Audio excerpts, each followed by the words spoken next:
Avec le champagne et cette finesse de bulles et d'effervescence, eh bien l'esprit voyage. L'envolée du champagne, l'épopée du champagne démarre au XVIIIe siècle. Et le champagne est né d'une manière tout à fait étonnante. Les Anglais demandaient des vins sucrés, les vins de champagne étaient additionnés avec un peu plus de sucre et dans les tonneaux, il y a eu une fermentation qui faisait qu'à l'arrivée en Angleterre, le vin pétillait. Tous les champagnes sont différents finalement parce que le savoir-faire des chefs de cave, des vignerons est bien là pour créer cette différence et ces caractéristiques que l'on ne peut pas retrouver d'une maison sur une autre. La particularité, c'est d'abord un savoir-faire qui est maintenant historique, avec d'abord le sol. Le sous-sol de la Champagne est essentiellement constitué de craie.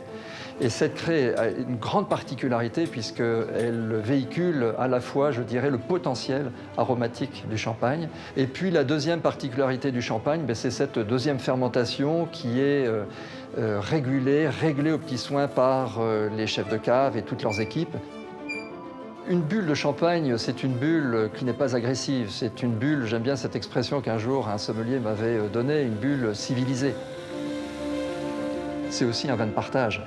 Et le vin de partage entre hommes et femmes, autour de groupes d'amis, c'est formidable. C'est cette rareté aussi parce qu'il y a une tradition que je pense qu'on peut percevoir en bouche.